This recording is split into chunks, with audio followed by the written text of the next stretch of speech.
আসসালামু আলাইকুম দোস্ত। আজকে আমি আপনাদের একটা কুর্তি কাটিং করে দেখাচ্ছি।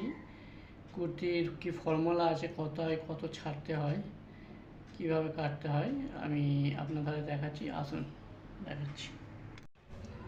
চলুন স্টার্ট করি। আমার কাছে একটা মাপ আছে, কারণ আমি যে কাজ করি কাজের মাপ আছে, আমি সেই হিসাবেই কেটে দেখাচ্ছি। তো আমার কাছে যে কুর্তি আছে, কুর্তির লম্বা হচ্ছে 38 ইঞ্চ। লম্বা একটা দাঁড়িয়ে নিলাম। এখানটা ভালো করে দেখবেন, এই লম্বাটা নিলাম প্রথমে 38 ইঞ্চ।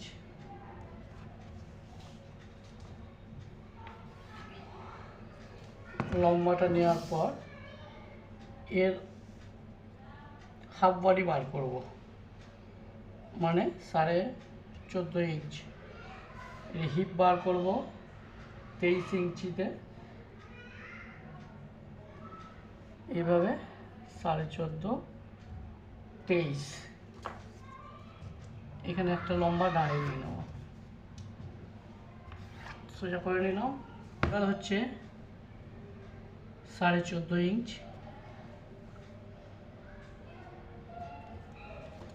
14.5 inch shoulder. যেহেতু এর ব্যাক ডিপ নাই, ব্যাক ডিপ নর্মাল থাকবে, তাই সেই জন্য আমি পুরো শোল্ডারটাই নিলাম। 3.25 ইঞ্চ ডাট দিলাম, এবং এখান থেকে এটা আমি 1 ইঞ্চি ডাউন করব। এটা 1 ইঞ্চি ডাউন করলাম,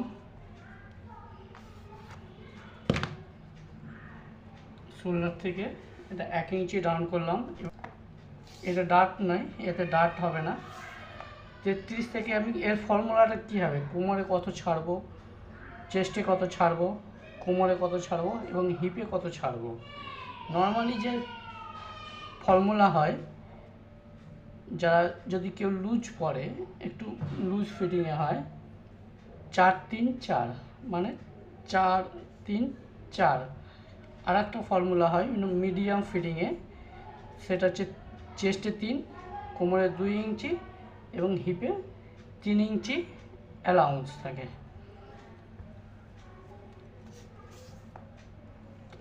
আমি যেটা কাটবো, এইটা হচ্ছে চেস্টে আমি 3 ইঞ্চি অ্যালাউন্স দেবো, 3 ইঞ্চি অ্যালাউন্স দেবো। অ্যালাউন্স দিলে 3 ইঞ্চি অ্যালাউন্স দিলে আমার 33 আর 3 36 ইঞ্চি। অর্ধেক হচ্ছে 9, এই হচ্ছে 9। কোমর হচ্ছে 27 ইঞ্চি,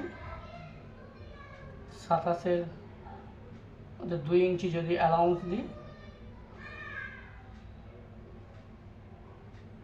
তাহলে হবে আমার 27, 28, 29 ইঞ্চি হবে এটা কোমরটা। আর হিপ হচ্ছে 39 ইঞ্চি, তো আমি হিপে 3 ইঞ্চি দেবো, 42 ইঞ্চি।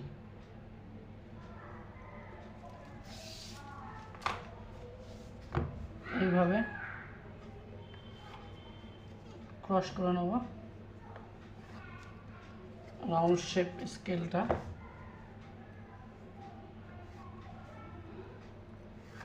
শেপ করে নিলাম।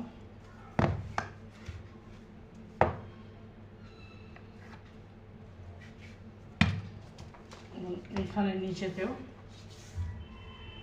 42 ইঞ্চি দেখবো, রেখে স্ট্রেট করে নেবো। এটা সোজা হয়ে গেল। এরপর আমি এর আরমোলটা কত হবে, আরমোলটা বার করবো কীভাবে। এখানে আছে 36 ইঞ্চি চেস্ট লুজিং নিয়ে, তো এখানে আমার আসছে এই 9। 36-এর অর্ধেক হচ্ছে 18, 18-এর অর্ধেক 9, 4 ভাগে ভাগ করলে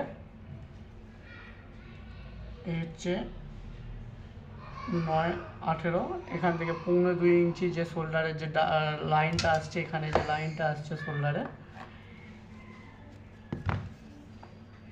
এই হচ্ছে 2.25 ইঞ্চি। 2.25 ইঞ্চিটা এখান থেকে শোল্ডারে যে আমি 1.5 ইঞ্চি নামিয়েছিলাম, সেখান থেকে এটা মাইনাস করব। এই এখানে 9 আসছে, 9 থেকে ফের হাফ ইঞ্চি মাইনাস করব, 8.5। এইভাবে লম্বা সোজা দাঁড়িয়ে টেনে নেবো। এইটা বেরিয়ে গেল আমার আরমোলটা।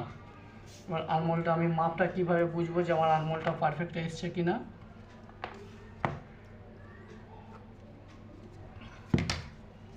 আরমোল যদি কেউ মাপ নিয়ে থাকো তাহলে একবার দেখে নেবে। আমরা মাপ নিই অবশ্যই, অনেকে হয়তো মাপ নেয় না। তাহলে আরমোলটাকে এইভাবে রাউন্ড করে দেখে নেব। 16 ইঞ্চি আরমোল, এর আরমোল আসছে 16 ইঞ্চি।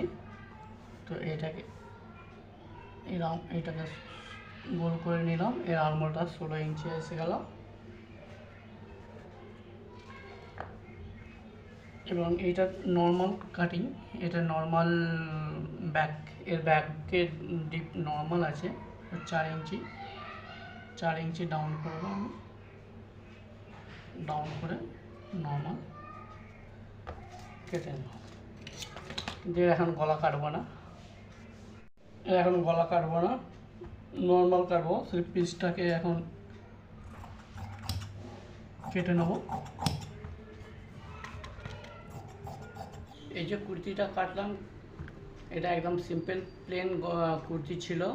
আমার অনেক বন্ধু মেসেজ করেছিল কিভাবে কুর্তি কাটতে হয় একটু সেটা দেখাতে এবং তার ফর্মুলাটা বুঝিয়ে দিতে। আমি চেষ্টা করলাম কিভাবে কুর্তিটা কাটতে হয়। এটাতে কোনো টাক্স ছিল না, এর পরবর্তীতে যখন কাটবো, টাক্সওয়ালা যদি কাটি তখন কাটবো টাক্সের পরিমাণটা কতটা ছাড়তে হয়। এবং টাক্স দু রকমের আছে, একটা শুধু ব্যাক টাক্স হয়, একটা ফ্রন্ট ব্যাক দুটো টাক্সও অনেকে নেয়। তো তার ফর্মুলাটা আমি দেখিয়ে দেবো কীভাবে কাটতে হয়। বন্ধুরা, এই প্যাটার্নটা আমি কেটে দেখালাম, আপনাদের কেমন লাগলো বলবেন। অবশ্যই শেয়ার করবেন, কমেন্ট করবেন, সাবস্ক্রাইব করে নেবেন এবং কারোর কোনো মতামত থাকলে অবশ্যই জানাবেন। আসসালামু আলাইকুম।